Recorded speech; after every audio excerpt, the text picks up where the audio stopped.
I've had enough, Nathan. I want a divorce. The words tumbled from my mouth, heavy with a mixture of fear and resolution. Nathan, my husband of 6 years, stared at me, his face a blend of disbelief and anger. "What are you talking about, Eliza? This is ridiculous," he exclaimed, his voice rising in frustration. I took a step back, feeling the weight of years of unspoken grievances pressing down on me. "This isn't a spur-of-the-moment decision. I've thought this through," I replied, my voice steadier than I felt. Nathan scoffed and crossed his arms. "You'll change your mind. You always do." But this time was different. I wouldn't change my mind. The endless cycle of neglect, his dismissive attitude towards my career as an interior designer, and the stifling loneliness that had crept into our marriage were suffocating me. It was time for a change. I had a business trip scheduled that day, a brief escape to another state for a project that demanded my expertise. Time was not on my side, and Nathan's unwillingness to have a constructive conversation only cemented my decision. I grabbed my suitcase, giving him one last look, a mix of sorrow and determination in my eyes. "I really mean it, Nathan. I'm done." His response was a cold, harsh laugh as he turned away, dismissing my words and me along with them. I left the house, the sound of the slamming door echoing my tumultuous emotions. The business trip was a blur. Meetings, presentations, and polite conversations with clients filled my days, but my mind was elsewhere, replaying the scene with Nathan over and over. I felt a strange blend of liberation and fear. Was I ready for the unknown that lay ahead? Returning home the next day, the house was silent, almost reflective of the void in my heart. "I'm back," I called out, but there was no response. On the dining table lay a business card, a divorce lawyer's. Nathan had made his move, quicker than I had anticipated. I picked up the card, my fingers tracing the embossed letters. Nathan's quick decision surprised me, but in a way, it was a relief. Maybe he too realized that our marriage was beyond repair. Maybe this was for the best. Resolute, I dialed the number on the card. It was time to close this chapter of my life and begin anew. As I waited for the call to connect, a sense of empowerment washed over me. This was not the end of my story, but the beginning of a new one. My story, on my terms. As I sat in my home office, the echoes of my conversation with the divorce lawyer still lingered in my mind. The room, once a sanctuary where I sketched and imagined beautiful spaces, now felt like a capsule of my failed marriage. I let my gaze drift across the room, landing on the framed photos of Nathan and me. Our smiles in those pictures seemed to belong to strangers. It's hard to believe that just 6 years ago, Nathan and I were the quintessential happy couple. We met at a mutual friend's art exhibit. He was charming, with a quick wit that matched my own. Our shared love for art and design drew us together. We would spend hours discussing the latest trends in interior design, often debating over styles and aesthetics. When Nathan proposed, it felt like a fairy tale. We dreamt of building a life together, filled with love, shared ambitions, and eventually a family. However, reality painted a starkly different picture. Nathan's true colors began to show soon after our wedding. Initially, his comments were subtle, a jest about my job as an interior designer being just a hobby, or a passing remark about how a wife should prioritize home over career. But gradually his words grew sharper, his attitude more dismissive. The change in our relationship wasn't just emotional, but also practical. We had agreed to share household responsibilities, but soon all the tasks fell on my shoulders. Nathan would come home from his job at the architectural firm and immediately retreat to his study, leaving me to juggle my work deadlines and household chores alone. I tried to talk to him, to remind him of the partnership we had promised each other. But each conversation ended in an argument, with Nathan declaring that housework wasn't his job. As I reflected on these moments, a sense of clarity began to dawn on me. I had been living in a facade, a marriage that looked perfect from the outside but was crumbling within. I wasn't just fighting for a divorce. I was fighting for my self-respect. It was then that I made a promise to myself. No longer would I be the Eliza who nodded and smiled, suppressing her own needs and desires. It was time to rebuild not just my life, but also my identity. An identity not defined by Nathan or our failed marriage, but by my own strengths and passions. As I stood up from my desk, a newfound determination filled me. The road ahead would be challenging, but but I was ready to face it head on. I was ready to rediscover the Eliza who dreamed of creating beauty in the world, one space at a time. The days following my decision to divorce Nathan were a whirlwind of emotions and legal consultations. But amidst this chaos, I discovered something that turned my world upside down. Nathan was having an affair. I stumbled upon this revelation one evening while working late on a project. My phone buzzed with a notification from a social media platform, a tag and a photo from a user I didn't recognize. Curiosity piqued. I opened the app, and there it was, a photo that felt like a punch to the gut. Nathan, arm in arm with a younger woman, smiling as if he hadn't a care in the world. The woman, Bella Harper, was an influencer known for her glamorous lifestyle posts. Anger and disbelief coursed through me as I scrolled through Bella's profile. There were more photos, subtle hints of their relationship hidden in plain sight. A picture at a restaurant with 2 wine glasses, a shot of a man's hand, Nathan's hand I recognized, holding hers. Each post was a breadcrumb leading to the painful truth of Nathan's betrayal. The pain of the discovery was sharp, but it also brought a strange sense of clarity. Nathan's late nights at the office, the weekends he was out with clients, they all made sense now. He wasn't just neglecting me, he had replaced me. I sat there, in the dim light of my office, feeling a mix of sadness and liberation. Sadness for the love I thought we had, and liberation from the lies I had been living. It was clear now, Nathan's affair wasn't just a fling. It was a deliberate choice, a choice that showed me where I stood in his life. But amidst the storm of emotions, a plan began to form in my mind. Nathan had underestimated me, thought me weak and compliant. He was wrong. I was an interior designer, a creator of spaces that told stories. And now it was time to rewrite my own story, one where I wasn't a victim but the architect of my own future. I spent the night poring over Bella's social media, gathering evidence. I needed to be prepared for the legal battles ahead. But more importantly, I needed closure. I needed to confront Nathan, not as the betrayed wife, but as a woman reclaiming her power. The next morning, I called my lawyer, my voice steady and resolute. "I have something that might interest you," I said, explaining my discovery. "It's time to set the record straight. It's time for Nathan to face the consequences of his actions." The revelation of Nathan's affair with Bella Harper changed everything. It was not just a betrayal. It was a mockery of the vows we had once taken so earnestly. The pain was deep, but it ignited a fire within me, a resolve to stand up for myself and reclaim my life. In the following weeks, I threw myself into my work with a renewed vigor, channeling my emotions into creativity. My designs were bolder, my concepts more daring. It was as if by freeing myself from Nathan's shadow, I had unleashed a part of me that was long suppressed. But the reality of my personal life couldn't be ignored. The divorce proceedings were underway, and with each meeting with my lawyer, I felt a step closer to freedom. I gathered all the evidence of Nathan's affair, preparing myself for the battles ahead. One evening, as I sat reviewing legal documents, Nathan walked in, his demeanor a strange mix of defiance and guilt. "So, you're really going through with this, huh?" he asked, his voice tinged with bitterness. "Yes, Nathan, I am," I replied calmly, without looking up from the papers. He let out a scoff. "You think you'll be better off without me? You think you can just throw away our marriage like it's nothing?" "Our marriage ended the moment you decided to be with someone else, Nathan," I said, finally looking at him. "I'm not throwing away anything. I'm just picking up the pieces of what you broke." Nathan's face hardened. "You'll regret this, Eliza. You're making a mistake." "No, Nathan. The mistake was thinking you would change, but I'm correcting that mistake now." He didn't respond, just turned and left the room, his silence more telling than words. The day of the final hearing arrived quicker than I had anticipated. Standing before the judge, I felt an odd sense of peace. This was it, the moment of truth. Nathan and I presented our cases, the evidence of his affair leaving him with little to defend. The judge's gavel sounded like a bell of liberation when the divorce was finalized. I walked out of the courtroom, a free woman. But this was not just a legal victory. It was a personal triumph. I had stood up against the injustice and disrespect that had colored my marriage.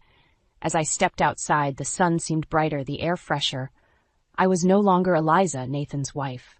I was Eliza Bennett, a woman who had reclaimed her life, her identity. But this was just the beginning. The next chapter of my life was waiting to be written, and I was ready to be its author.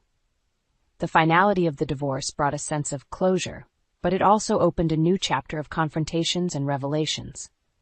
It was time to face Nathan and his mistress, Bella Harper, in a way they never expected. I continued to live in the same house with Nathan until everything was settled. Our interactions were minimal, cold, and strictly necessary. He had already started to bring Bella around, flaunting his new relationship in a way that seemed designed to provoke me. But I refused to give him that satisfaction. I was planning, waiting for the right moment to make my move. One evening, as I sat in my studio surrounded by my designs, I heard them laughing in the living room. Something about their carefree joy struck a nerve. It was a stark reminder of the life Nathan had shattered. My hands clenched into fists, not out of anger, but determination. It was time to act. The following day, I contacted my lawyer and initiated the final phase of my plan. "It's time to make them understand the consequences of their actions," I said with a resolve that surprised even me. The opportunity presented itself one weekend when Nathan announced that he was taking Bella on a trip. "We'll be gone for the whole weekend," he said, a smug smile on his face. "Enjoy your trip," I replied, my voice steady, giving nothing away. As soon as they left, I swung into action. I had already arranged for a moving company to come. Piece by piece, my belongings, everything I had brought into this house, everything that was mine, were carefully packed and removed.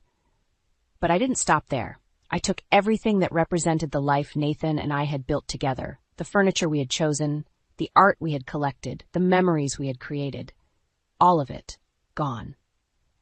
When Nathan returned, he walked into an empty house. The shock on his face was palpable. "What have you done?"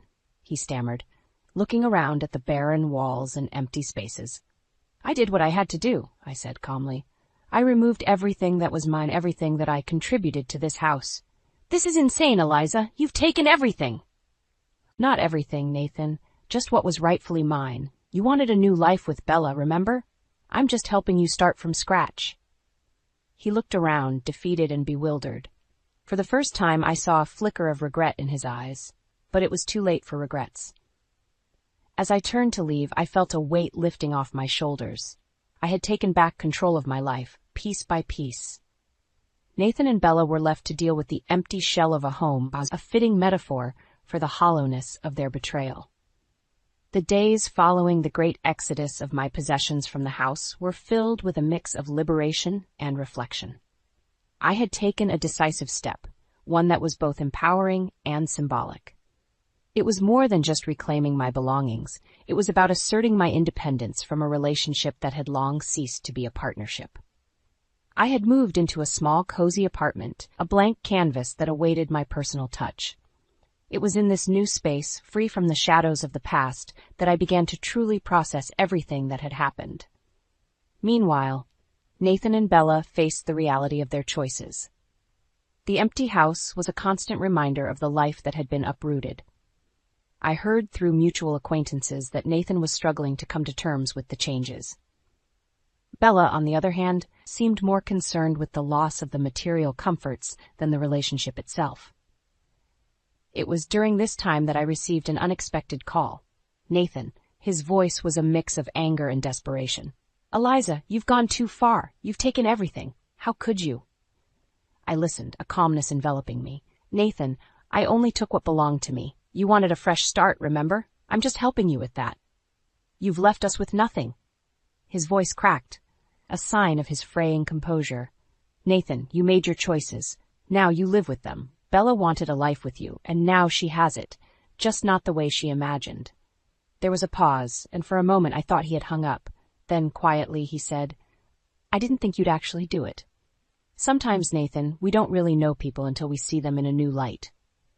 The call ended, leaving a profound silence in its wake. It was a conversation that marked the end of an era. I had spoken not with bitterness, but with the clarity of someone who had closed a painful chapter of her life. As days turned into weeks, I immersed myself in my work and the decoration of my new apartment. The creative process was therapeutic, each design choice a step towards rebuilding myself. I was rediscovering the passions and dreams I had before Nathan, reconnecting with the essence of who I was. One evening, as I sat on my new balcony, a sense of peace washed over me. The city lights twinkled in the distance, each a reminder of the possibilities that lay ahead. I had endured the storm and emerged stronger. In that moment, I knew that the tide had truly turned. I had moved beyond the pain and betrayal. I was no longer just surviving, I was thriving. In the months that followed, my life took on a rhythm of renewal and self-discovery. My new apartment became a sanctuary, a place where I could be myself without the shadows of a strained marriage. Meanwhile, the repercussions of my decisive actions were unfolding in ways I hadn't anticipated. Word reached me about Nathan and Bella's struggles.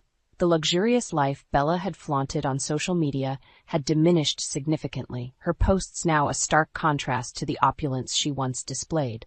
Nathan, on the other hand, seemed lost, his professional life suffering as he grappled with the personal upheaval.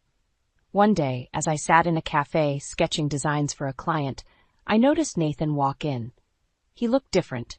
There was a weariness about him that I hadn't seen before. Our eyes met briefly, and in that fleeting moment, I saw a mix of regret and resignation. He approached me hesitantly. "Eliza, can we talk?" he asked, his voice lacking its former confidence. I nodded, setting aside my sketches. The conversation that ensued was a surreal experience. Nathan spoke of his regrets, of how he had underestimated me and the life we had. He talked about Bella, about how their relationship was nothing more than a facade, a superficial connection that paled in comparison to what we had. I listened, not with satisfaction but with a sense of closure. "Nathan, we both made choices," I said calmly. "You chose a path, and I chose mine. We can't undo the past, but we can learn from it." As Nathan left the cafe, I felt a final thread of our connection sever. It was an unspoken goodbye, a mutual acknowledgement that our chapter was closed.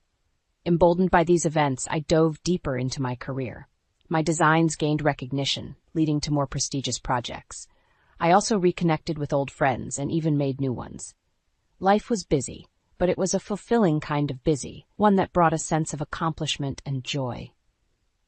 One evening, as I reviewed my latest project, I received a call from an old colleague, Mark, who had always been a supportive friend. He proposed a collaboration on an exciting new venture. It was an opportunity to stretch my creative muscles and be part of something innovative and challenging.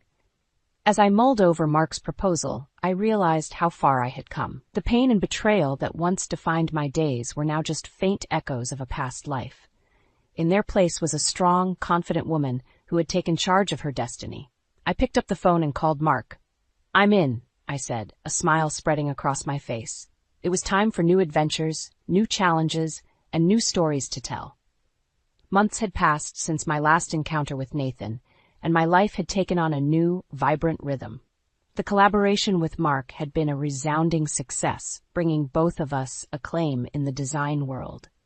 My days were filled with creativity and purpose, a far cry from the uncertainty that had once clouded my life. But it wasn't just my professional life that had flourished. I had found a sense of peace and contentment in my personal life as well. My apartment was now a reflection of my journey. Every piece of furniture, every artwork told a story of resilience and rebirth. One evening, as I sat on my balcony, a soft breeze playing with my hair, I allowed myself a moment of reflection. The journey from the turmoil of my marriage to where I was now had been long and fraught with challenges, but it had also been a journey of immense growth and self-discovery. I thought about Nathan and how our paths had diverged. I harbored no ill will towards him. Instead, I hoped he found the growth and peace he needed. As for Bella, I wished her well in her own journey of self-discovery. The phone rang, pulling me out of my reverie. It was an invitation to speak at a renowned design conference, an opportunity to share my journey and insights with others. I accepted with a sense of excitement and humility. As I prepared for the conference, I realized that my story was not just about the end of a marriage or the pain of betrayal. It was about the power of resilience, the beauty of starting over, and the importance of staying true to oneself. Standing on the stage at the conference, I looked out at the audience, a sea of eager faces, each on their own journey. I began to speak, not just as a designer, but as a woman who had navigated the depths of despair and emerged stronger. I stand before you today not just as a designer, but as someone who believes in the power of transformation, I began. Every space I design tells a story, and so does every moment of our lives. We have the power to redefine our spaces, our stories, and ultimately ourselves. The applause at the end of my talk was not just an acknowledgement of my words, but a celebration of the journey I had shared. As I left the stage, a sense of fulfillment washed over me. I had not only rebuilt my life, but had also found a way to inspire others with my story. Life, much like design, is about creating beauty from chaos, order from disorder, and joy from pain. And as I continued on my path, I carried with me the lessons of my past, a past that had shaped me but no longer defined me.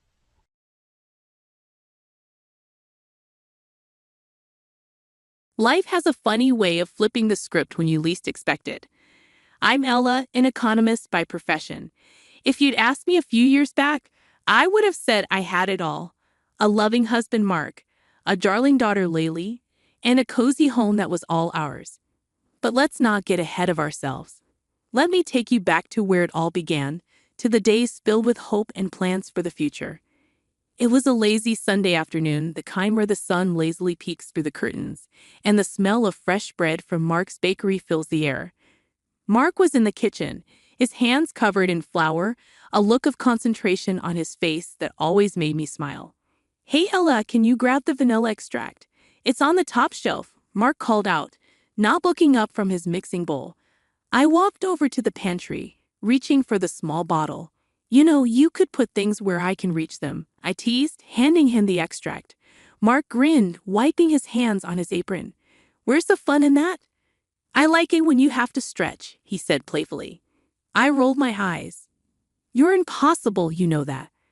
"That's why you married me," he quipped, turning back to his dough.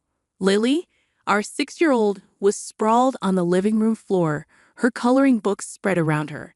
She was humming a tune, completely engrossed in her artwork. "Mommy, look. I'm drawing a picture of our family," she said, waving me over. "That's fantastic, Lily. Speaking of the bakery, Mark, have you thought about what we discussed, about maybe expanding?" I asked, a bit hesitant. Mark's expression changed slightly, a frown forming on his forehead. "Ella, we've been over this. The bakery is doing just fine as it is. Why mess with a good thing? But we could do so much more, for Lily's future and maybe even get that house we've been dreaming about." I pressed on. Mark sighed, running a hand through his hair. "I don't know, Ella. I like the bakery the way it is, small, manageable. I don't want the headache of a bigger place." I felt a twinge of frustration but decided not to push it. Okay. I just think we should think bigger, that's all," Mark shrugged, a hint of irritation in his voice. "Maybe let's just enjoy today, okay? No more talk about expanding," he suggested. I nodded, not wanting to ruin the day. As the day wound down, I couldn't shake off a feeling of unease. Mark and I had always been a team, dreaming and planning together, but lately it felt like we were on different cages, especially when it came to ambition and our future. As days turned into weeks and weeks into months, the once light-hearted banter between Mark and me began to lose its charm. The bakery, once a symbol of our shared dreams, had become a stagnant reminder of what could have been but wasn't. I was busy climbing the ladder at my company while Mark seemed content with the status quo. That's when the first cracks started to show. One evening, I came home from a particularly grueling day at work, my mind swirling with numbers and projections. Mark was in the living room, feet propped up, scrolling through his phone. The bakery had closed early, and he hadn't bothered to pick up Lily from school. My mother had stepped in, as she often did these days. "Mark, you were supposed to pick up Lily today." "I had a meeting, and I couldn't make it," I said, trying to keep my voice steady. Mark didn't look up. "Oh, was that today?" "I forgot," he replied casually. "Forgot? Mark, this is becoming a habit. You need to step up," I said, frustration creeping into my tone. Mark finally looked up, annoyance splashing in his eyes. I said, "I'm sorry, Ella." "What more do you want?" "I'm not the only parent here," he retorted. I took a deep breath, trying to rein in my temper. "It's not just about picking up Lily, Mark. It's about us, about our future. Don't you think we should be doing more for her for us? Mark shrugged, an indifferent expression on his face. We're doing fine, Ella. Why are you always pushing for more? Can't you just be happy with what we have? I sat down, feeling a mix of anger and sadness. I am happy, Mark, but I also want more for our daughter, for our family. Is that so wrong? Mark stood up abruptly, his chair scraping against the floor. You know what, Ella? I'm tired of this. Every day, the same lecture about wanting more. I'm going to my mom's. And just like that, he grabbed his keys and left, leaving me alone with my thoughts and a growing sense of dread. This wasn't the first time he'd run to his mother, Susan, whenever we had a disagreement. It was becoming his go-to move, and I was left to wonder where I stood in this marriage. The next day, I received a call from Susan, and her tone was anything but friendly. Ella, what's this I hear about you and Mark fighting again? You're pushing him too hard. He's happy with his bakery. Why can't you be? Susan's voice was sharp, accusatory. I clenched the phone tighter, trying to remain calm. Susan, I'm just thinking about our future, about Lily's future. Mark and I need to be on the same page. Well, maybe your page is the problem, Ella. You're always wanting more. Mark is a simple man, and you knew that when you married him, Susan retorted. I felt a flash of anger. Simple doesn't mean stagnant, Susan. I'm trying to build a better future for all of us. Susan scoffed. You're just being ungrateful and greedy. Mark is doing his best. You should appreciate that. The conversation ended shortly after with no resolution in sight. I hung up, feeling more alone than ever. Trouble hit like a freight train, and it hit hard. Mark's bakery, once the center of our small community, started to lose its charm and customers. Bills piled up, and the once cozy bakery felt more like a sinking ship. I was pulling extra hours at work, trying to keep us afloat, but it felt like bailing water out of a boat with a hole in it. One evening, I came home to find Mark slumped at the kitchen table, a stack of bills in front of him, his face a picture of defeat. Mark, what's going on? I asked, a sinking feeling in my stomach. He looked up, his eyes tired and red.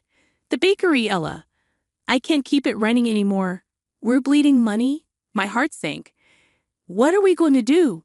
We have Lily to think about, I said, my voice trembling. Mark ran his hands through his hair, a gesture of frustration. I'd become all too familiar with I don't know, Ella. I really don't. I never thought it would come to this. I sat down beside him, trying to process the news. Well, maybe it's time to consider other options. You could look for a job, at least until we figure things out, I suggested. Mark's expression hardened. A job? What? And work for someone else? I'm a business owner, Ella, not some office drone. He retorted. I tried to keep my voice calm. Mark, this isn't about pride. It's about our family, about making ends meet. He stood up abruptly, his chair scraping loudly against the floor. I don't need a lecture, Ella. I know what's at stake. And with that, he stormed out of the room, leaving me with a pile of unpaid bills and a head full of worries. The next day, I decided to talk to Susan, hoping she might be able to get through to Mark. I dialed her number, my hands shaking slightly. Susan, it's about the bakery. Mark's really struggling, and I think he needs to consider looking for a job, I said, trying to sound diplomatic. A job? My son is not going to work for someone else. He's a business owner, Ella. He's better than that, Susan snapped. I clenched my jaw, trying to keep my frustration in check. Susan, the bakery is closing. We have bills to pay, a daughter to raise. This isn't about being better than anything. It's about survival. Susan scoffed. Survival? You always exaggerate, Ella. Mark will figure it out. He doesn't need to stoop to being an employee. The conversation went nowhere, and I hung up feeling more helpless than ever. Mark's refusal to face reality, combined with Susan's delusional support, was a recipe for disaster. That night, Mark and I sat in silence, the tension between us thick enough to cut with a knife. I wanted to scream, to shout, to shake some sense into him, but I knew it would be pointless. The closure of the bakery brought more than just financial strain. It tore at the very fabric of our family life. Mark, once a bustling business owner, now spent his days idly lounging around the house. I'd come home exhausted from work, only to find dishes piled in the sink, laundry undone, and Lily left to her own devices. One evening, I arrived home later than usual, my head throbbing from a day crammed with meetings. The house was in disarray, and the sight of Mark on the couch, beer in hand, watching TV, was the last straw. Mark, what the hell? Look at this place. Can't you at least tidy up a bit? I snapped, my patience wearing thin. Mark looked up, unfazed. Oh, come on, Ella. I'm not your maid, and I had a rough day. I was flabbergasted. Rough day doing what, Mark? You've been sitting here all day. He shrugged, taking another swig of his beer. I'm dealing with stuff, okay? It's not easy losing your business. I threw my bag down, frustration boiling over. And you think it's easy for me, working all day to keep us afloat while you do nothing. Mark stood up, his face a mask of anger. I'm not doing nothing, Ella. I'm trying to figure things out. Figure what out, Mark? How to avoid responsibility. We have a daughter, for God's sake, I retorted, my voice rising. He shot back. Don't you think I know that? I don't need you nagging me every day. The argument escalated, with harsh words and accusations flying back and forth. Lily, hearing the commotion, came into the room, her eyes wide and scared. Mommy, Daddy, please stop yelling, she pleaded, her voice small and shaky. We both fell silent, the anger dissipating as we looked at our daughter. Mark muttered something under his breath and walked out, leaving me to comfort crying Lily. Lately, the days that followed were a blur of silent meals, curt exchanges, and an ever-widening gulf between us. I was struggling to keep it together, juggling work, household chores, and caring for Lily, while Mark seemed to retreat further into his shell. The tension in our house had become a constant, like some unwelcome guest who had overstayed their welcome. But nothing prepared me for what came next. It started with small amounts of cash disappearing from my purse. At first, I thought I was just being forgetful, but then the amounts grew larger. One evening, after noticing another missing $50, I confronted Mark. He was in the living room as usual, eyes glued to the TV. Mark, have you been taking money from my purse? I asked, trying to keep my voice steady. He didn't look at me. What? No, why would I do that? I felt a surge of anger. Because it's missing, Mark, and I know I didn't spend it. Mark finally turned to face me, his expression defensive. Look, I needed some cash, okay? It's not a big deal. I was incredulous. Not a big deal? It's stealing, Mark, from your own wife. He stood up, his voice rising. I don't mean a lecture, Ella. I took a bit of cash for beer. It's not like I'm blowing it on something stupid. I couldn't believe what I was hearing. Beer? You're stealing money for beer while I'm working day and night to keep the family together? Mark's face hardened. Yeah, beer. It's not like I have much else to enjoy these days. I felt a mix of anger and sadness. That's your excuse. I'm out there busting my back, and you're here drinking away our money. Mark scoffed. Oh, please, you're always so dramatic. It's just a few bucks. I took a deep breath, trying to calm down. This isn't just about the money, Mark. It's about trust. How can I trust you if you're stealing from me? Mark didn't answer, just turned back to the TV, effectively ending the conversation. The next day, I made a decision. I called Susan to talk about the situation. It's about Mark. He's been taking money from my purse for beer. I said, trying to keep my emotions in check. Susan laughed, a harsh, grating sound. Oh, Ella, you're making a mountain out of a molehill. He's just having a tough time right now. I couldn't believe her response. Susan, he's stealing from me. How can you just brush that off? Susan's tone was dismissive. He's your husband, Ella. What's yours is his. Besides, it's just a bit of cash. I felt a flash of anger. Just a bit of cash. That's not the point, Susan. He's not contributing anything, and now he's taking what little we have left. Susan was unyielding. Well, I don't see the problem. He needs to unwind. You're being too hard on him, she insisted. I hung up, realizing that talking to Susan was pointless. She was never going to see things from my perspective. One morning, I woke up to find Mark's side of the bed empty. That wasn't unusual these days. But as hours turned into a full day without a word from him, worry started to set in. I called his phone repeatedly, but it went straight to voicemail. Finally, after a week of silence, I heard the front door open. Mark walked in, looking different. There was an unfamiliar air of confidence about him. He wasn't alone. His mother, Susan, strutted in behind him with a smug look on her face. "Mark, where the hell have you been?" "I've been worried sick," I exclaimed, a mix of relief and anger washing over me. Mark looked at me, a smirk on his lips. "Oh, Ella, always so dramatic. I have news." I was confused. News? What news? He pulled out the lottery ticket, waving it in front of me. "This, my dear Ella, is our ticket out. I won, Ella. I won $10 million. My heart skipped a beat. "What? How?" Susan chimed in, her voice dripping with condescension. "He bought a lottery ticket with your credit card. Looks like it was a smart investment after all." I was stunned, my mind racing. "My credit card? You used my credit card without asking?" Mark's smirk grew wider. "Well, I needed something to cheer me up after all the nagging, and look, it paid off." The reality of the situation hit me like a ton of bricks. He had taken my card, bought a lottery ticket, and won.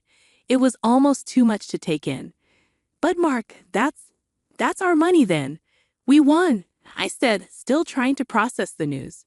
Mark's expression turned cold. "No, Ella, I won. And with this money, I'm starting a new life without you." I felt as if the floor had been pulled from under me. "What are you saying?" He was blunt, his words cutting deep. "I'm saying I'm leaving you, Ella. I'm tired of this life, tired of you. I want a fresh start, and now I can afford it." Susan laughed, a cruel sound that made my skin crawl. "Oh, Ella, you really thought you were so smart, didn't you? But you see, you've underestimated my son. He's a winner, and you're just left with nothing." Mark grabbed a suitcase he had apparently packed earlier. "I'm moving in with Mom. You can keep the house and whatever else. I don't need it anymore." Reeling from Mark's departure and his shocking betrayal, I knew I had to act fast. The first thing I did was call a lawyer, Mr. Jacobs, a no-nonsense man who had a reputation for being tough and fair. "Mr. Jacobs, my husband won the lottery with a ticket he bought using my credit card, and now he's leaving me and taking everything," I explained, my voice shaking with emotion. Mr. Jacobs listened intently, his voice calm and steady. "All right, Ella, let's meet tomorrow. We'll go over everything, and I'll see what we can do." The next day, I sat in Mr. Jacobs' office, poring over bank statements and a credit card transaction that showed the purchase of a lottery ticket. "Based on this, we have a strong case," Mr. Jacobs said, his eyes scanning the documents. "The ticket was bought with your money, which means you have a claim to the winnings."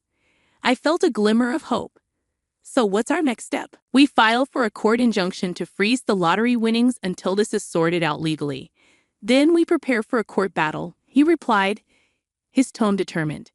The court day arrived faster than I had anticipated. Mark and Susan were there, smug looks on their faces, as if they had already won. My heart was pounding as I took my seat, Mr. Jacobs beside me. The judge, a stern-looking woman, called the court to order. Mr. Jacobs presented our case with clear, concise arguments, emphasizing the transaction and my contribution to our family's finances. Mark's lawyer tried to argue that the ticket was a separate entity from our marital assets, but Mr. Jacobs countered effectively, showcasing the joint nature of our finances and Mark's lack of contribution. Then it was time for Mark to take the stand. His lawyer asked, "Mr. Johnson, did you use your wife's credit card to purchase the lottery ticket?" Mark replied with a hint of arrogance in his voice, "Yes, but it was just a stroke of luck. It has nothing to do with her." His lawyer continued, "And what were your intentions with the winnings?" Mark glanced at me before answering, "To start a new life." I was tired of being underappreciated and belittled. I felt a surge of anger but remained silent. It was my turn to testify. Mr. Jacobs asked me, "Mrs. Johnson, can you tell the court about your financial contributions to your household?" I took a deep breath. I've been the primary breadwinner for the past few years. I paid the bills, took care of our daughter, and even supported Mark's mother financially. The judge listened intently, occasionally jotting down notes. After both sides presented their cases, she called for a recess before making her decision. The wait was agonizing. When we were called back in, the judge looked at both of us before delivering her verdict. Considering the evidence and the circumstances, I rule that the lottery winnings are a joint marital asset. Therefore, I award 3/4 of the winnings to Mrs. Johnson and 1/4 to Mr. Johnson. Mark's face was a picture of shock, and Susan's smugness had evaporated. I let out a breath I didn't realize I had been holding. It was more than just a legal victory. It was justice. Life after the courtroom drama was like stepping onto a new path, one filled with possibilities and new challenges. My priority was Lily and rebuilding our lives with the winnings that I had fought so hard for. The money was invested wisely, ensuring a stable future for us. Meanwhile, I heard through the grapevine that Mark and his mother, Susan, had blown through their share on frivolous entertainment and were now left with nothing. One day, while running errands, I bumped into Mark. He was a shadow of his former self, unshaven, clothes rumpled, and an air of defeat hanging around him. "Ella, look at what you've done to me. I'm broke, in debt, and they're taking the house," he blurted out, his voice tinged with desperation. I looked at him, feeling no sympathy. "Mark, you did this to yourself. You and your mother couldn't handle the money, and now you're paying the price." He scowled, bitterness seeping through his words. "So you're just going to gloat, see me suffer?" I shook my head, my resolve firm. "I'm not gloating, Mark. I'm just living my life. You made your choices, and I made mine," I said, cutting him off as he tried to interject. "You know, Mark, you and your mother never forgave me for taking what was rightfully mine. You spent your share without a thought for the future. That's on you." Mark's face twisted with anger, but there was a hint of regret in his eyes. "You could have shared more, you could have," he muttered. I interrupted him. "I could have what, Mark? Bailed you out after you betrayed me?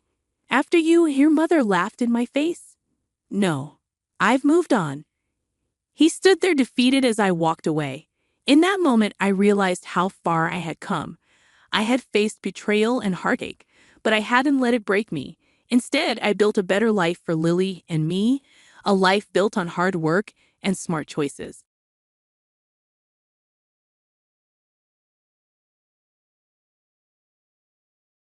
Life's funny, you know. You start off with a heart full of dreams and a head full of plans, thinking you've got it all figured out. That was me, Jane, and my husband, Alex, when we first tied the knot. We were like two peas in a pod, living in this cozy house I got from my granny, with our little bundle of joy, Lily, lighting up our world. Back then, Alex had just opened up his bakery. It was small, but it was his pride and joy. I was climbing the ladder at the company, crunching numbers as an economist. We were a team, dreaming big dreams about big houses and college funds for Lily, and maybe a sibling or two down the line. But as the months rolled by, something shifted. The bakery remained small, barely scraping by. I tried talking to Alex about maybe expanding or trying something new to boost business. "Alex, babe, have you thought about maybe offering catering services? Or what about those pastry classes you always wanted to run?" I'd suggest trying to keep the conversation light and positive. But he just waved me off, his forehead creasing in annoyance. "Jane, I know what I'm doing, okay? We're fine as we are," he'd say. But we weren't fine, not really. I started taking on more hours at work, trying to make up for the shortfall. It was around then that things with Alex's mom got tense too. She'd call out of the blue, laying into me about how I wasn't supporting Alex enough. "Listen here, Jane," she'd hiss over the phone. "My son doesn't need your charity. He's doing just fine without your meddling." I was taken aback, to say the least. "Mrs. Thompson, I'm just trying to help. We're family, aren't we? And besides, I'm not exactly sitting on a pile of cash here. I'm working hard for everything we have," I'd explain. But she'd just snort. "Working hard? Please, All you care about is money. My son deserves better. Lately, things have been going south for Alex's bakery, like a ship hitting one iceberg after another. First, he had to let go of half the staff, which was tough. Those were people we knew, people who relied on that paycheck. Then he had to cut down on production, saying there wasn't enough demand to keep things running like before. It broke my heart to see him so defeated, but I wasn't about to sit back and watch our dreams crumble to dust. One evening I sat down with him, trying to keep the conversation as light as possible. Alex, love, have you thought about maybe bringing someone in? A consultant or something, to look at what's going wrong and help us fix it, I'd suggest. He barely looked up from his plate, his fork playing with his food more than anything. Jane, we've been over this. I don't need some outsider telling me how to run my bakery. But it could help, don't you think? Maybe there's something we're missing.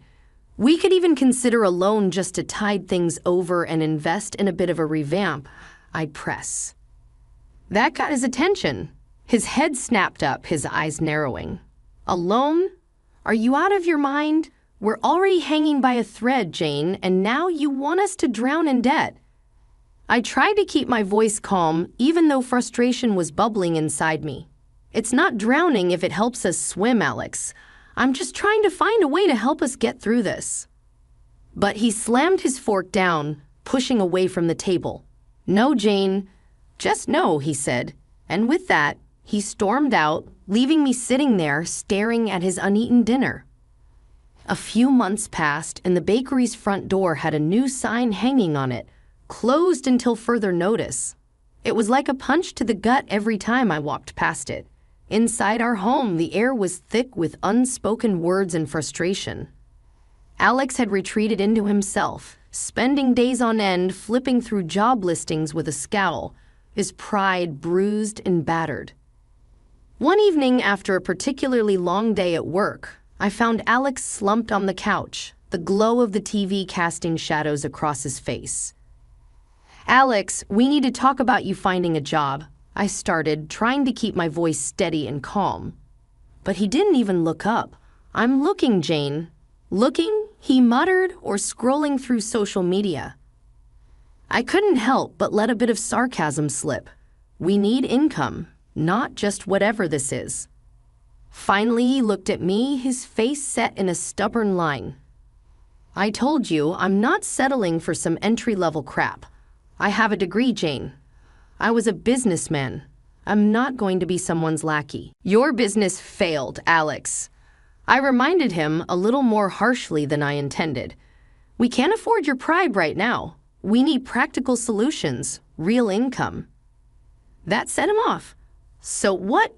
You think I'm just a failure? Is that it? You don't think I can make it back to the top? It's not about what I think, I tried to reason. It's about reality. We have bills, a daughter to think about. But he didn't let me finish. Forget it, Jane. You wouldn't understand. You're just like everyone else, trying to keep me down. The argument spiraled from there, harsh words thrown back and forth until he stormed out, slamming the door behind him. Not long after that mess, his mother called. As soon as I heard her voice, I braced myself. Jane, you need to do something about getting Alex a job at your place. A good one, she demanded, as if it were the simplest thing in the world. I almost laughed. Mrs. Thompson, it doesn't work like that. I started at the bottom and worked my way up. They don't just hand out high positions based on a request, especially not to someone with no experience in the field. She huffed. You need to support your husband more, Jane. He's got potential. You're just holding him back. The conversation went in circles, her accusing me of not doing enough, of not caring enough. While I tried to explain the reality of our situation, it ended with her hanging up on me, leaving me feeling even more isolated and frustrated. And so days turned into weeks with Alex barely lifting a finger around the house, consumed with his phone or the TV, leaving me to juggle work, household chores, and taking care of Lily. Every attempt to talk to him about responsibilities, about being a part of this family, was met with defensiveness or outright avoidance. "Can you at least pick up Lily from school today?" I asked one morning, hoping for a small win. "I'm busy, Jane," was his dismissive reply, not even specifying what he was busy with. "Doing what, Alex? What's so important that you can't help with your daughter?" He just shrugged, that infuriating, indifferent shrug that made my blood boil. Just stuff you wouldn't get. That's how it was now, him wrapped up in his world of whatever, me trying to keep everything else from falling apart. Every conversation a battle, every day a little harder than the last. Things between Alex and me hadn't been great, but I never expected to find out he was taking cash right out of my purse. It started small, a $20 here, a $50 there. I thought I was being forgetful at first, until one day the missing amounts were too big to ignore. I waited for Alex to come home, tapping my foot, my arms crossed. The minute he walked through the door, I was on him like a hawk. "Alex, we need to talk." "Now," I said, my voice sharp. "The cash from my purse. It's been going missing, and I want to know why." For a moment, he tried to play dumb, his eyes shifting away from mine. "Money? What are you talking about, Jane? Don't play games with me, Alex. I'm not in the mood. I've been noticing for weeks it's gone, and you're the only other person here," I pressed. Finally, he sighed, running a hand through his hair. Okay, I took it. But Jane, you don't understand. I needed it. Needed it for what, Alex? Beer?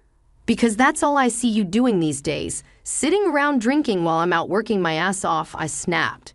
He flinched at that, but anger quickly replaced the guilt in his eyes. "I don't have to explain myself to you, Jane. It's not like I'm asking for much, just a little cash to get by," he retorted. "Get by?" I was incredulous. "While I'm juggling bills, trying to keep us afloat. That money wasn't yours to take, Alex. That's stealing," I accused. His face turned red, and he took a step towards me, his voice raising. "Stealing? Really, Jane? From my own wife?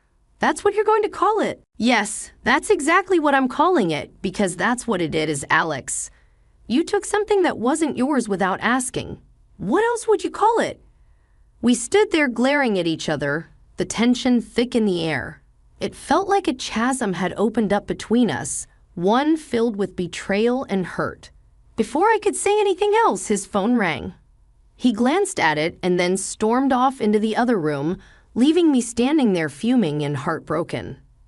The next day, things went from bad to worse. Alex's mom called, and before I could even get a word in, she was ripping into me.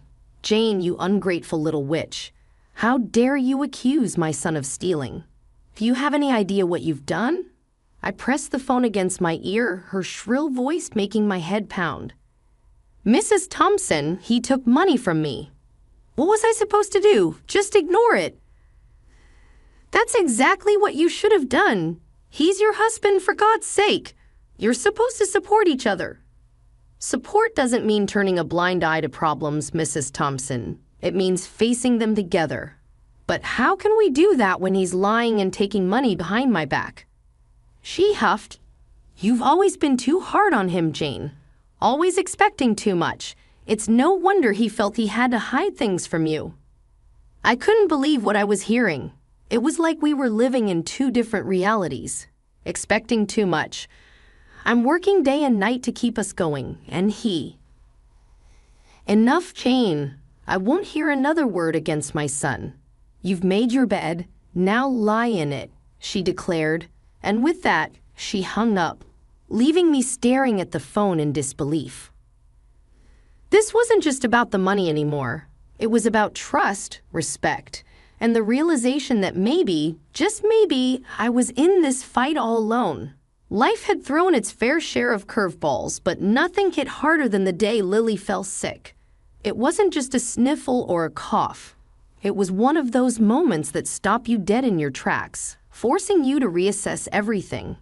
Lily's fever had spiked in the night, her little body racked with coughs that seemed to shake the very bed she lay in. I remember sitting beside her, a cool cloth in hand, trying to bring some relief. The next morning, with Lily still burning up. I knew we needed a doctor, I said, my voice strained with worry. Alex was sprawled on the couch, a can of beer already in hand. It was barely 9:00 a.m. Alex, Lily's sick. Really sick. I need to take her to the doctor. He glanced up, irritation flashing across his face. So take her. What do you want me to do about it? I clenched my fists, fighting the urge to scream. Maybe act like a father. I can't do everything alone, Alex. He didn't answer, just turned his attention back to his phone, effectively ending the conversation. At the doctor's office, the news wasn't good. Lily needed medicine, maybe even a specialist. The costs started to pile up in my head, a mountain of expenses we were ill-prepared to handle. I called Alex from the pharmacy, hoping for some semblance of support. The medicine's expensive, Alex, and she might need more tests. We need to figure this out. There was a pause before he spoke, his voice cold. Well, what do you want me to do about it, Jane? Money doesn't grow on trees. I was stunned into silence. She's your daughter, Alex. She needs us.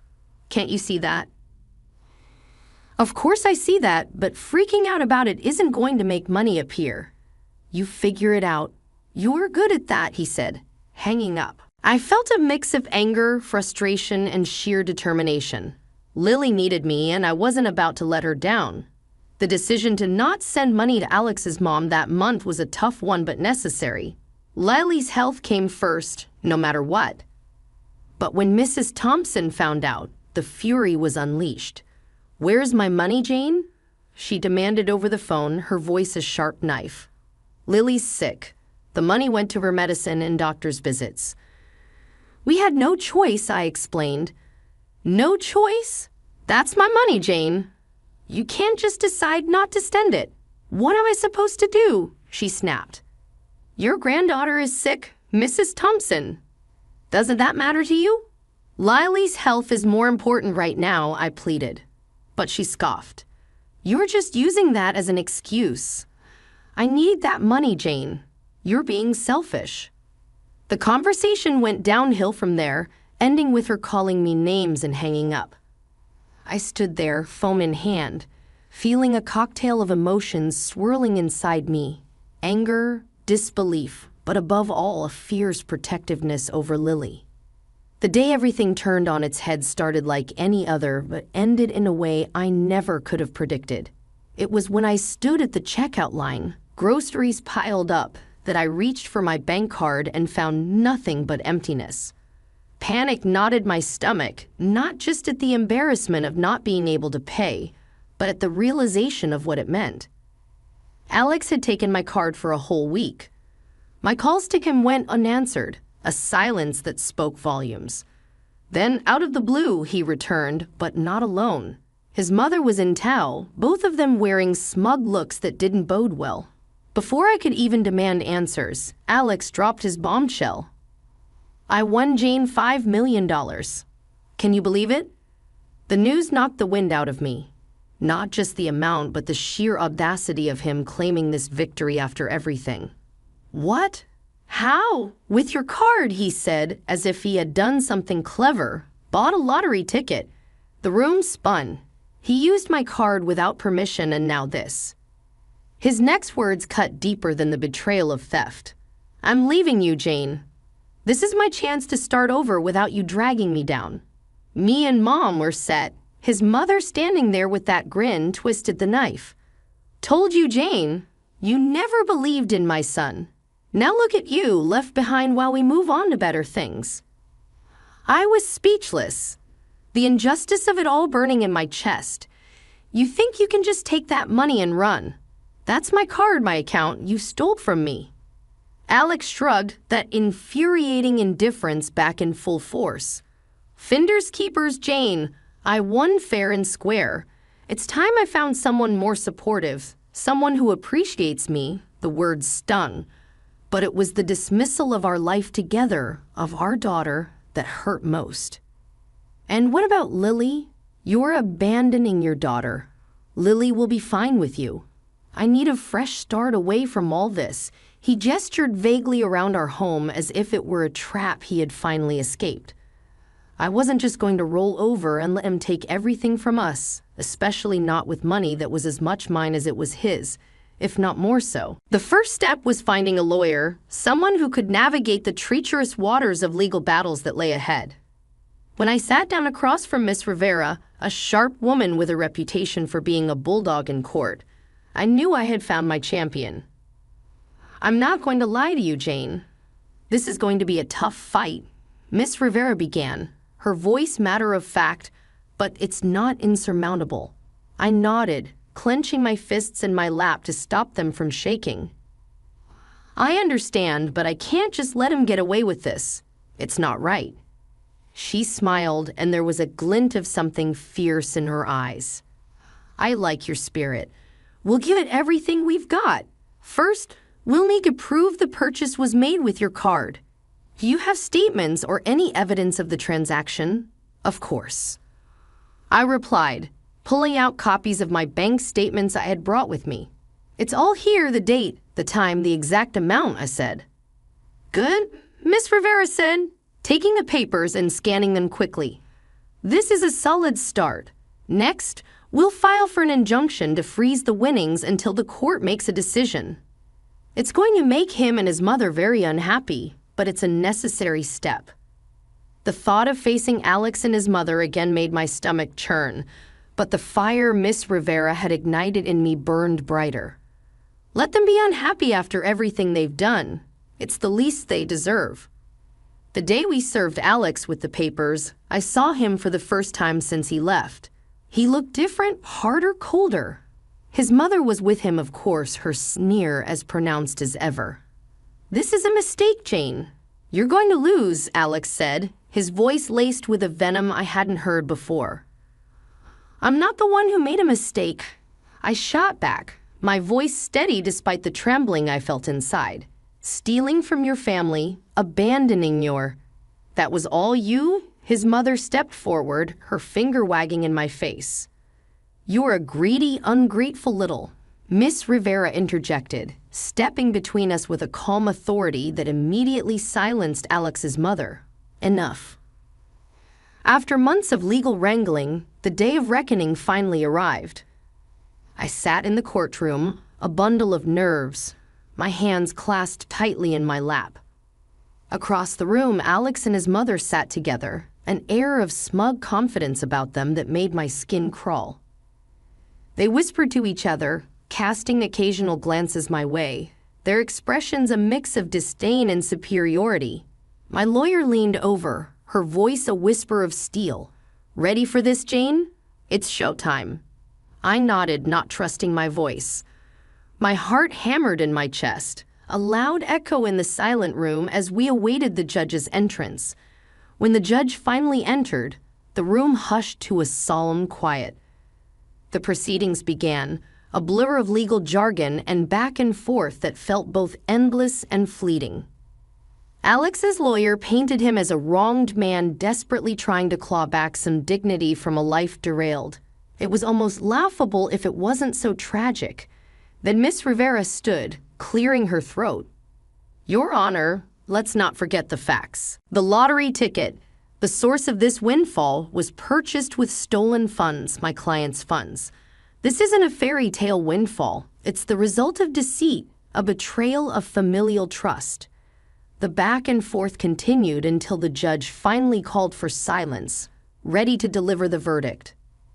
In light of the evidence presented, it is the decision of this court that the majority of the lottery winnings, being the result of a transaction made with funds not belonging to Mr. Alex Thompson, be awarded to Mrs. Jane Thompson, the judge announced, his voice carrying a weight that felt like a gavel to my soul. A wave of relief washed over me, so intense it left me dizzy. Beside me, Miss Rivera squeezed my hand, a victorious smile on her face. Across the room, Alex's face was a picture of shock, his mouth opening and closing like a fish out of water. His mother's reaction was more vocal, a strangled gasp of indignation that echoed off the courtroom walls. "This is robbery, pure and simple," she exclaimed, her voice shrill with disbelief. But her protests fell on deaf ears, the judge already moving on to finalize the proceedings. Months rolled by since the dust settled on the courtroom floor, leaving me with a significant chunk of the winnings and a fresh start. I didn't waste any time following in what could have been. Instead, I focused on the future, investing wisely in shares of a reputable company and securing a nest egg for Lily's education. She was going to have the opportunities I fought tooth and nail for, without the shadow of her father's mistakes looming over her. Alex and his mother, well, their story took the kind of turn you'd expect when too much money meets too little sense. He bought himself an outrageously expensive car, flaunting it like a trophy whenever he got the chance. But the flash and dazzle couldn't mask the inevitable. His gambling, which started as a small-time hobby, spiraled out of control, swallowing every last penny of his windfall. Last I heard, he was drowning in debt, the fancy car long gone, and living off whatever his mother scraped together from her pension. Their grandiose dreams deflated to the size of their cramped living quarters in his mother's old house, the two of them constantly at each other's throats. Alex never did get a job, pride and laziness anchoring him to his mother's couch as firmly as if he were cemented there. One afternoon, while Lily and I were at the park enjoying the kind of peaceful, simple moment that had become our new normal, Sarah, my steadfast friend through thick and thin, sidled up beside me on the bench. "Jane, you heard about Alex?" she asked, a note of pity in her voice that I didn't need. I nodded, keeping my eyes on Lily as she laughed, swinging higher and higher. "Yeah, heard he's hit rock bottom," I said. "It's a damn shame, isn't it? All that money and nothing to show for it." I sighed, a small part of me still aching for the man I once loved, for the father Lily deserved but didn't have. "It is a shame, but we're moving on, Sarah. We're happy." Our conversation drifted to lighter topics, but as I sat there, basking in the late afternoon sun, my thoughts briefly wandered to Alex. I wondered if he ever thought about us, about the life he threw away for a shot at easy money. But then Lily called out, beckoning me to push her higher on the swing. And just like that, my fleeting curiosity about Alex's regrets vanished into the air.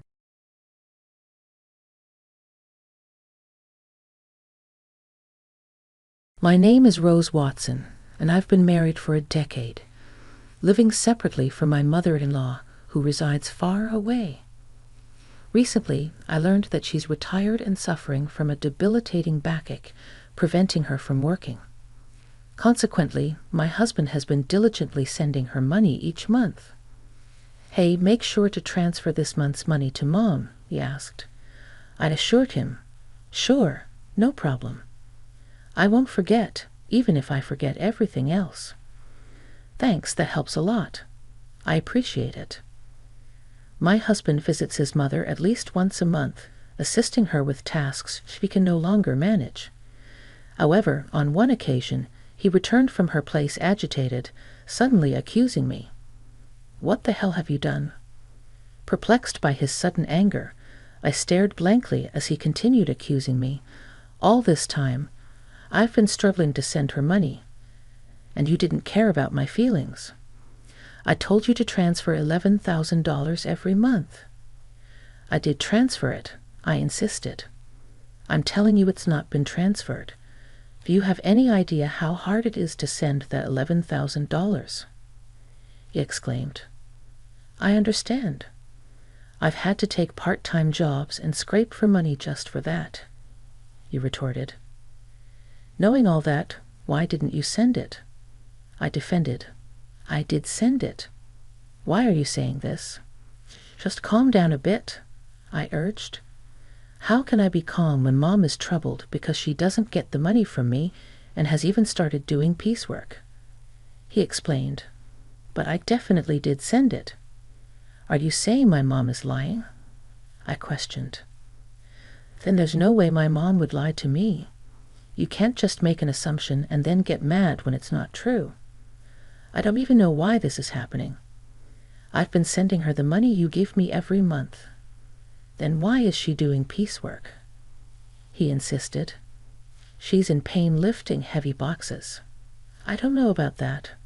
I haven't seen it. You never go to my family home. I go every month, but you never come with me. You just don't care about my mom, he accused.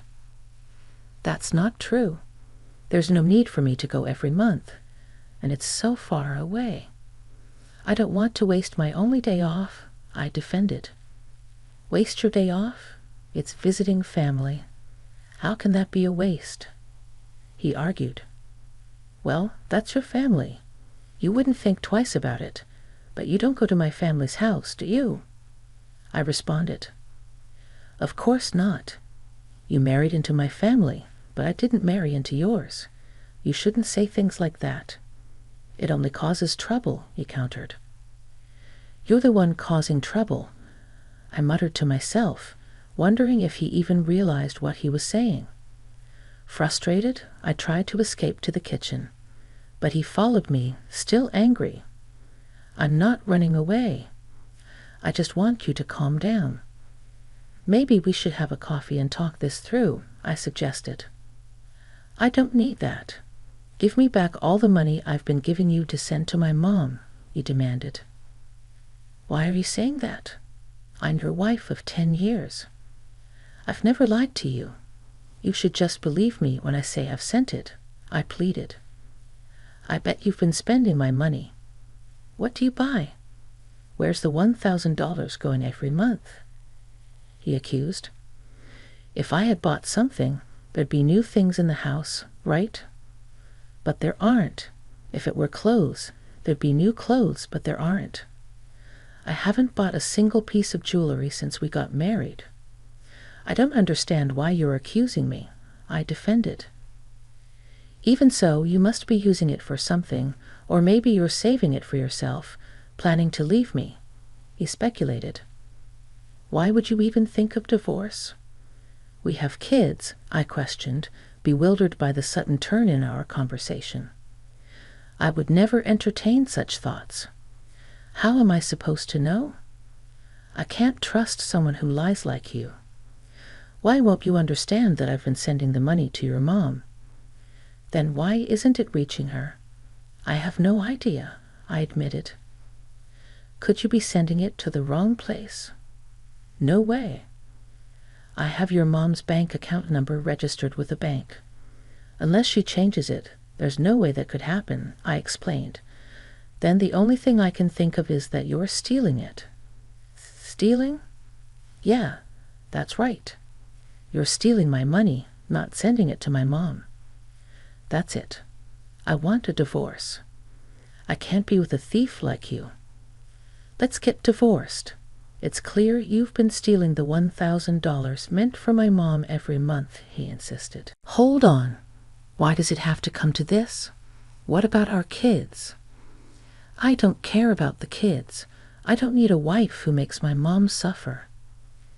No matter how much I tried to have a rational conversation, my husband just couldn't stay calm.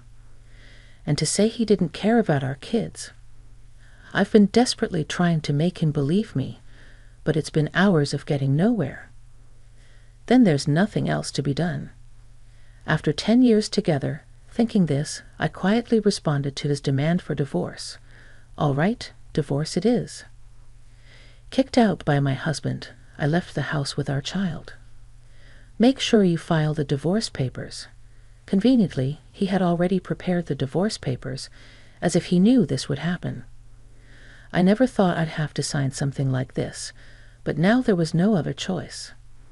I left the house, went straight to the office to file the papers, and decided to stay at my parents' house for now. My child was shocked by the sudden turn of events, but all I could do was reassure them with empty words. It's going to be okay. Then, after settling down in a new place, my child, I got a call from my ex-husband, Mark. Something weird is happening.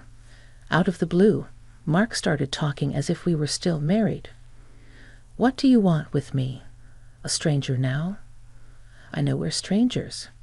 You call me suddenly, don't even ask about your child, and say something weird is happening. You sound much weirder, you know. Well, here's the thing. I've been sending the money to my mom myself, but she says it's not being transferred. Maybe you're not transferring it. That's impossible. I did it myself. I don't know about that. Maybe you're doing it unconsciously, or perhaps you only dreamed you did it. Don't compare me with you. Then don't call me. I'm not free to deal with this. You're working as usual, so you're free. How much more will he belittle me? He must think I'm just sitting around doing nothing. My bank statement shows I sent the money. The money's been withdrawn, but my mom says she didn't receive it. What do you think that means? Maybe you sent it to the wrong person. Then where did I send it? I don't know. Maybe you're giving it to some other woman. That's ridiculous. To me, it's ridiculous to even have this conversation, but Mark doesn't seem to think so. Anyway, I have nothing to do with it. Wait, that's too cold. You can't just cut ties so easily. I'm not cold. The moment you decided on divorce, you were out of my life. How can you cut ties so easily? A woman doesn't look back. What's the use of dwelling on the past? On you, it's a waste. I'm in trouble here, not my problem. Can't you at least listen to me? How utterly self-centered. All right then, start from the beginning. Tell me what's happening, and what's going on. Well, it was the day I said I wanted a divorce. Remember? I went to check on Mom at her house, right? I asked her why she was doing piecework, even though I sent her $1,000 every month. She said she hadn't received any transfers, so she had to do piecework to get by. Now I get it. That's why you were so angry, and you thought I was pocketing the money. Yeah, that's right. But even when you transferred it yourself, it didn't get there. Yeah, that's what's happening. So doesn't that mean it wasn't me? Well, I don't know about that. When you were in charge, maybe you were pocketing the money. That's awful. If that's what you think, then I'll go to your family's house myself. What are you going to do there? Maybe I'll find out something. If I go, yeah, maybe so. We ended up going to my husband's family house together for the first time in a while. When we got there, his sister was there. Oh, why are you here, Selena? I came back because I'm worried about Mong. What about your husband? We're divorced, just like Mark. Oh, so you divorced and came back to your family home. Yes, I did. When did you come back? 6 months ago. 6 months. Never mind that. Mom, is it true that you didn't receive the money as sent? It's true. It doesn't change the fact that the money wasn't received, whether both of you are here or not. But did you print out your account record in your bank book lately? Yes, I did, just 2 days ago. Can I see the bank book? Sure, you can't show that. Why would you show a bank book to someone else? You're a stranger now. Why would you think she'd show you something so important? Are you out of your mind? But we can't know if the money really wasn't deposited unless we check. You don't need to see it then. Ah, look. I'm her son. It shouldn't matter. Fine, look. There's hardly anything in there anyway. My mother-in-law said this and then fetched the bank book from a drawer in the next room. But when we looked at the bank book, there were deposits and withdrawals. Look, Mark. There's a deposit from you here, and it was withdrawn the next day. That's quite punctual. Before this, even if you deposited it, it wasn't withdrawn immediately. I couldn't go to the bank much because of my back pain. I would wait until it was absolutely necessary. But since Selena came back, she's been going to the bank for me, which has been a big help. Ever since Selena returned, she's been the one going to the bank. The money was always withdrawn the next day, according to the bank book. Mark and I instinctively looked at her. What? I don't know anything about this, she said desperately. But from what we see here, it looks like you withdrew it, Selena. Mom doesn't go to the bank, and maybe someone else has Mom's card and is withdrawing the money every month. I don't have a card. I'm afraid of losing it, so I never made one, she replied anxiously. Tell the truth, Selena, Mark urged. All right, it was me. Mom told me to withdraw the $1,000 she was getting each month. I saw it was being deposited every month, so I thought borrowing a little bit would be okay. If you're borrowing it, are you planning to pay it back? I interjected. I intend to pay it back, I just don't have the money for it right now, she confessed. Why would you do such a thing? Mark questioned. I really needed the money. I only borrowed it because I had to. Besides, Mom's managing to get by. Isn't that fine? Selena justified. Were you that desperate for money? His mother softened her tone and asked. Then Selena completely changed her tone from her previous assertiveness, now playing the role of a pitiful victim. If that's the case, it can't be helped. Mark was kind enough to send the money, but this is an unavoidable situation. Yeah, if sister was in trouble, it's the family's job to help after all, Mark reasoned.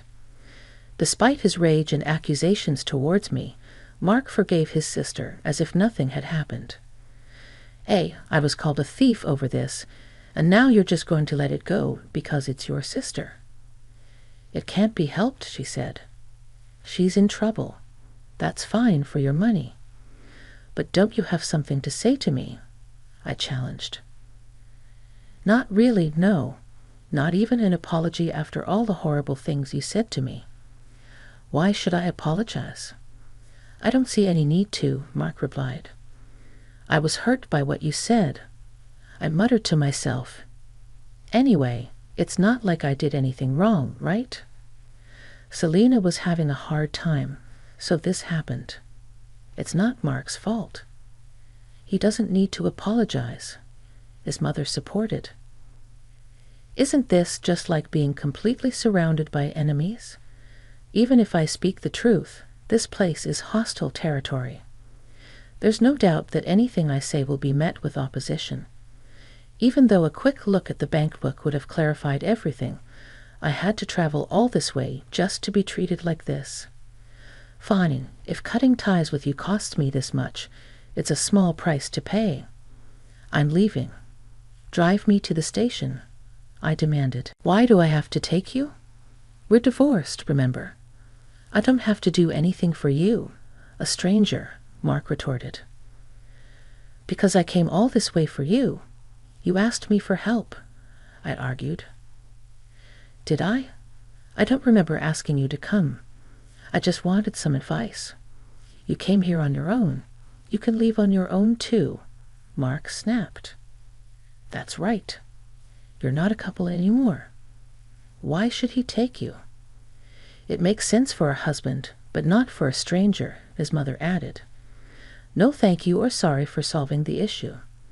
After spending 10 years with such a man, it felt like such a waste of time. Fine, I'll take a taxi. I don't need you, I declared, frustrated. I called the taxi and somehow managed to get home. As I arrived home, tears of frustration streamed down my face, and I swore never to listen to that man again. However, after a while, my husband called me. Maybe he had changed his mind and was about to apologize for what happened. Perhaps he explained that he had to act that way in front of his sister and mother. But my expectations were shattered. Can you lend me some money? He asked abruptly. Shouldn't you say something to me first? Oh, long time no see, I replied. That's not what I mean. You're being troublesome, you know. It's not normal to ask for money without even apologizing first, he insisted. That's not true. We were a married couple after all. You could say we were united by fate. That's not the case anymore. The day we split up, our united fate dissolved. I still think we're united by fate, though. He keeps saying whatever he wants. So lend me some money, will you? Why? The truth is I found out Selena has a huge debt. Wait, it's been quite a while since that day. Didn't you ask her what she spent the money on? I couldn't ask her that. It would have been too pitiful. Money is a delicate subject. Maybe her ex-husband had something to do with it, or there might be some other reason. Sure, there must be some reason. But you should have asked about it for the future, right? I trusted her because we're family, and yet there was no trust for me at all. Well, I've known Selena way longer than I've known you. Yeah, since we were born. That's why I trusted her. I thought everything would be fine. But in the end, it wasn't fine. So, what happened? It turns out she had a huge debt, and the $1,000 a month wasn't enough. How much does she need then? She wants to repay it all at once. It's true that paying it off in one go would save on interest, but I don't have that kind of savings. So why did you contact me? Because you said you had a good amount of savings when we were in the car going to your parents' house. I remember. I was insulted by him saying I must be struggling without money since our divorce, and that I would have stolen the money if he continued to ask me to make the transfers. Angered by his belittling words and the assumption that I couldn't survive on a part-time job. I ended up revealing that I was trading stocks and making a good profit. But would that lead to an ex-wife being asked for a loan? Selena says she's in debt for $30 million. $30 million? Yes, so please lend me the money. It's okay, right? First, why does she have such a huge debt? I was curious too, so I asked her. It turns out most of it was from shopping, and it's all brand items. She just can't control her desire when she sees them and ends up buying things. She put everything on revolving credit, so the interest adds up, and she keeps buying more every month. Before she knew it, her debt reached $30 million. She's really careless, Mark. Laughing off his carelessness is quite careless himself. She didn't understand how revolving credit works. She thought she could just pay a set amount each month, and eventually it would be paid off. I guess I can understand that feeling. I can't understand it at all. How could she take such a risk?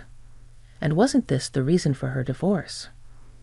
Now she finally realized the interest is piling up, and it's becoming a serious problem, so she came crying to me. But I don't have that kind of money. I told her I couldn't give more than $1,000 a month. Then she suggested borrowing from you. What? Why me? You said we were strangers, and you didn't even need to drive me to the station. That's all in the past. The past should be washed away like water under the bridge. What a selfish and convenient way of thinking. Would anyone accept that? So you could afford to lend it, right? Well, yes, I do have that much in savings. Then lend it to me. I just made a lot of money with stocks recently. So you win some, you lose some with stocks, right? Yeah, that makes sense. But didn't you say stocks were like gambling? Isn't it gambling? You always ridicule me for playing the stock market, calling it a gamble. Did I? When you wanted a divorce, you hurried to separate because you said having a wife who gambles on stocks would lead to trouble. I said that when I didn't know how much you had saved. So that's why you asked me how much I had that time. You ridiculed me, but then I mentioned I had savings. Well, yeah, I didn't expect you to have that much, but I'm glad I inquired. But even at that stage, you still dismissed it as gambling. Well, yeah, but let's not worry about it. I was foolish. All right, that's not all right.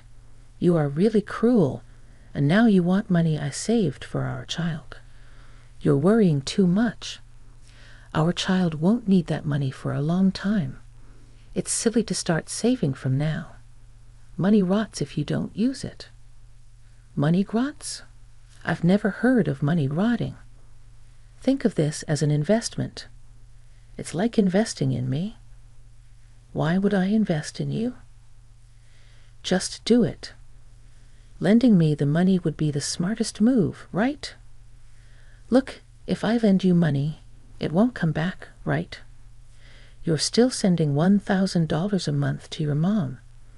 Where will you find the money to pay me back? All right, I'll pay back $1,000 a month. Are you crazy? How many years do you think it will take to repay it that way? Don't say that. I really regret it. Regret? Yeah, if we hadn't split up, I wouldn't have to beg you for money now. I have to ask, isn't that unjust? So you're just after my money? No, it's not like that. We don't have love, but we can rely on each other. It feels like I'm only being relied upon. You're so rigid. Thinking like that won't make you happy. We could even remarry. I didn't mind our marriage that much. Wow, I do mind. I don't want to be with someone who can't apologize. Fine, I apologize. Sorry. Is that good enough? What are you apologizing for? Explain in 400 characters or less what you did wrong. Ah, I just apologized because you said so. Pathetic. Don't ever call me again. Why? I apologized. So will you remarry me or help me? My sister is suffering. Shut up. Go to hell. Saying so, I forcefully ended the call and blocked his number. Later, I heard from mutual friends that Mark, despite saying it was impossible, couldn't refuse Selena. Being not only constantly nagged by Selena, but also persuaded by his mother to help, consequently, he ended up borrowing money from a consumer finance company to repay her debt in full. Everything was settled, assuming Selena would work and gradually repay the debt. They thought so. However, far from working, she resumed her shopping habits. Despite having suffered before, she again made purchases on revolving credit. This burden eventually fell directly upon Mark to handle. When they confronted her about why things turned out this way, she reportedly said, "I never intended to buy anything." By the time I realized it, I had already processed the credit. Mark and his mother naively believing Selena's words just accepted it, saying she must be sick. They neither divided any solutions nor took her to a hospital, despite thinking she is ill. While saying this, Selena, wearing expensive clothes and jewelry, is reportedly laughing over tea with friends, saying, "Really, Mark is so easy to manipulate." Eventually, they couldn't escape the debt and had to sell their family home. Now, Mark, his mother, and Selena ended up living together, but they couldn't afford the rent for the apartment they used to live in, so the three of them moved. Apparently, their life is quite difficult now. It seems only Selena is enjoying it, but neither Mark nor his mother realized this. On the other hand, I continued to profit from the stock market and now live a comfortable life in a spacious apartment with my child.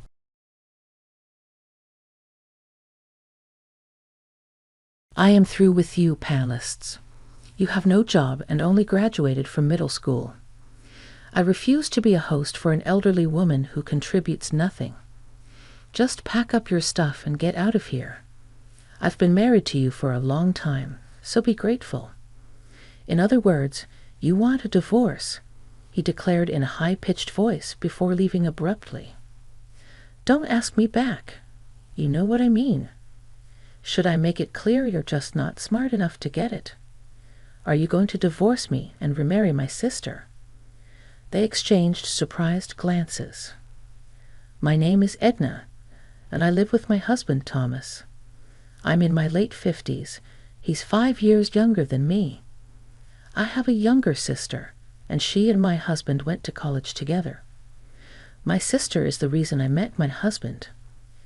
We have 2 children, both now independent with families of their own. At my age, I often think of the past. A lot has happened to me in my life up to this age. I'm happy to have had 2 children, but with my husband, I'm not happy at all. He makes fun of my lack of education and doesn't have a job. You don't even know.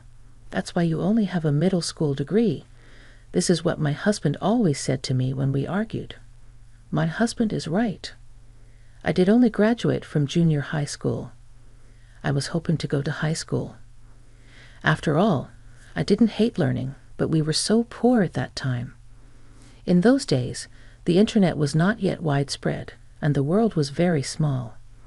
So I did as my parents told me and graduated from junior high school and got a job. But my sister, who is 5 years younger than me, graduated from college. That's because I worked hard to get her through college. It's not easy, only living with what I had, so I didn't want her to suffer the same. I decided to work harder. Fortunately, my sister was an excellent student. She got into an elite university, and of course, my husband was a classmate of hers, so he's from there too, and he's so proud of it. When we argued, he'd use this education as an excuse.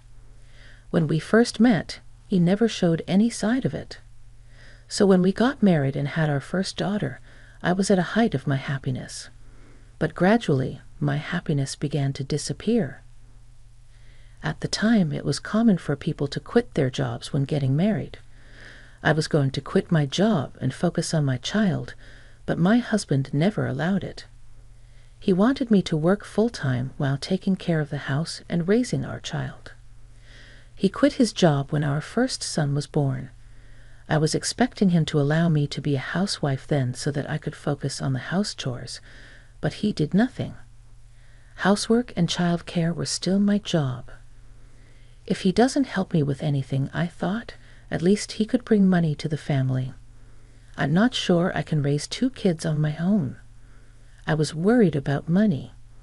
6 months after he quit his job, I suggested to him, "Hey, it's time for you to get a job." "Who do you think you're talking to? You're the only one in front of me. It's been 6 months. Are you going to stay unemployed? You think you can tell me what to do?" "Oh, not again. Unlike you who graduated from junior high school, I'm someone greater." "I'm happy for you then. I guess you'll get your final goal soon." "If I want a job, I get a job, and you don't get to choose." "Your job? I'm able to choose." "Oh yeah? Well then, pick one." "Though I can't. There's no job I want to do." He may have graduated from an elite university. He may be good at studying, but he has 0 ability to earn a living. If he doesn't do anything, his degree from a fancy university is just a decoration. Then at least do something for the family. What kind of idiot are you? It's ridiculous for me to do it, isn't it? It's you who gave birth to the children. You should be grateful. The reason I've been with this man for years without getting divorced is because of the circumstances. We had in our generation, people will stab you in the back if you get divorced, and the mother is not the only one who gets attacked. The children will be the target of unwanted rumors. I really don't want that to happen, but they're both grown up now. I think it's okay to cut it off with him. I'm almost ready to retire. Am I thinking that a divorce at this age would be a good idea? Just thinking about it makes my future look brighter. And I've been studying for my high school equivalency exam for a while now that the kids are grown-ups. I have more free time to study. As a result, I passed the exam. Of course, I haven't told my husband about it. I know he would make fun of me if I told him. The other day, I received the letter of acceptance. I received a phone call from my sister. "Hey, how's it going? I'm coming now. You're home, right? What's going on?" "Well, I'm home, okay. I'm at the station. Unlock the door in 10 minutes. Oh, hey, she hung up. For me, 10 minutes later, my sister really came. What's wrong? How was your husband? We got divorced. What? When? Oh, when was it? It was, 6 months ago. I didn't know that. I didn't tell you. So, by the way, do you have an extra room in the house? No, we don't. Yes, you do. The kids are all grown up. Yes, but we still have room for them in case they want to come over. I've left their rooms as they are. Then the guest room is empty. Well, it is. I'll just stay there then. Okay, I'll start living here from today. Wait a minute, isn't it too urgent? No, it's not. I've got Tim's permission. That's right, I told her to come over if she's in trouble. My husband just came home from the convenience store. Why did you decide that without me? It's strange. Your sister is in trouble. You're supposed to help her, aren't you? That's why middle school graduates are idiots. You're right, and she doesn't help people. Ethel got together with him and against me. I know she's always been like this. Even though I can't stand it anymore, I did my best for her. She's still my family, but I can't help but feel a bit bitter about it. After that, my opinion was just here. I started living with Ethel, and I'm the only one who works in this family. Ethel and Thomas did nothing every day. If you are going to stay at someone's place, at least help out. Why isn't Thomas paying or doing anything? Oh, Jen, you must have had a hard time after graduating from middle school. You're really obsessed with money. I was shocked, and after a while, Ethel and Thomas started going out together. What bothered me the most was their behavior toward each other. I don't think they are not aware of this, but it's as if they are lovers. I see. I'll have to figure it out the truth of this too. It won't be surprising if it was a relationship from now on, because they don't have common sense. I hired an agency to investigate them, and a week later, the results were just as I expected. They were having an affair. When I told my children this, they agreed with me to get a divorce. Now, I have no more regrets.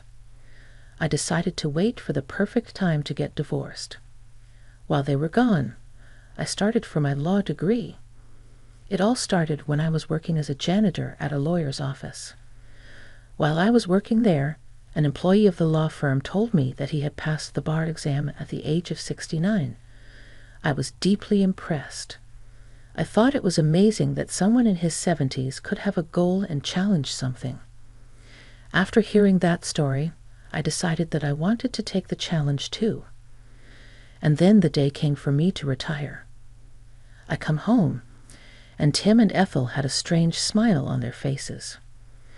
I want to talk to you. What is it? You retired today, right? That means you're unemployed. How are you going to make a living? You have no job and graduated from middle school, penniless. I'm done with you. I'm not going to let an old woman parasite to me. Never. Just pick up your stuff and get out of here. I've been married to you for a long time, so be grateful. In other words, you want a divorce. Then he left in a high-pitched voice. Don't ask me back. You know what I mean. Should I make it clear? You're just not smart enough to get it. Are you going to divorce me and remarry Ethel? They looked at each other in surprise and started laughing again. You knew it. Then let's make it quick. I don't need you anymore. If you really don't want to leave, I can consider it if you get down on your knees. They won't be necessary. I wanted to divorce this man when I retired, so this is convenient for me. Then say this. I took the divorce papers out of my bag. The two of them froze with their mouths hanging open. Please do it quickly. I'm leaving. How come it's you to prepare the divorce papers? Because I was thinking of getting a divorce. I thought if I was going to get a divorce too, this would be the right time. I changed my clothes for the last time. Hurry up. Let's go.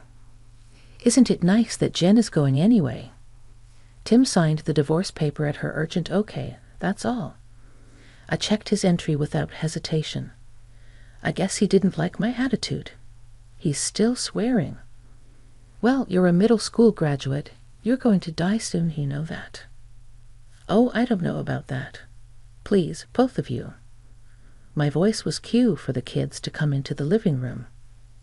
Here, hold this so he doesn't tear it up. Okay, I got it. You guys are really gross. You're the worst father ever. Graduating from an offensive university is such a big honor for you, but it doesn't do anything for your life. You're happy with your decoration, and you've been employed your whole life. That's really stupid, don't you think? But the truth is, my daughter beat him to the punch. You're really a dumb, unemployed old jerk. Okay, kids, that's too true. You guys are so honest. I've got proof of your affair. Way to pay us the lemony. Well then, I left the house with my children. After they had no money, they should have paid me $1 million. That surprised they paid for not having a job. I guess they borrowed money from the dangerous lender who lent money to people with no job and no grabs of orders. And then I filed for divorce and became a free person. Now I can finally concentrate on my studies. I work part-time as a cleaner and studied hard. As a result, I was accepted into the law school of my choice. After 4 years of study, I completed graduate school and managed to pass the bar exam. Then I became the lawyer I always wanted to be. My children, accompanied by theirs, threw me a little party. My life was so wonderful. But you know what they say about those two. I was looking for me. How do I know that my ex-husband came to my new house? Please help me, I heard him crying. Your sister Ethel, she doesn't work at all. We have no money. I went to the kids. They won't see me. Of course not, you idiot. What do you mean? I say you're in. You say you will be something great. All you had was a college name. You've got nothing to live for. Don't be stupid, you're just trying to get on your good side. You're just a middle school crazy 8. You're not even close to me. Actually, I just passed the bar. Ah, well, anyway, I'll fall to the same level as him if I flop my education here. Now you're asking for money from whom you've always made fun of. It's hilarious. I mean, why do you live in such a nice place? I do because of my job. You work? Yeah, I do. I used to be a janitor at the law firm. What do you mean? You're a private cleaner? Yeah, I am. I clean my own desk. Your desk? What? What are you talking about? I left the door chain on and opened the door. Here you go. I showed my ex-husband my lawyer badge. He just froze. You know, if you don't give up, you can make your life as long as you want. If you continue to follow me around like this, we will fight you in the court. I said that much and closed the door loudly. After that, my ex-husband never came at me again. Ethel did once, but I told her the same thing, and she never showed up again. Just like him, the two of them who are only educated will continue to fall apart without any effort. I guess they'll just keep on going down the path they're on. If you don't give up in life, anything is possible. Jen is a person of hard work. She deserves our respect. I'm glad her children are fully on her side. I hope Jen has a fulfilling life.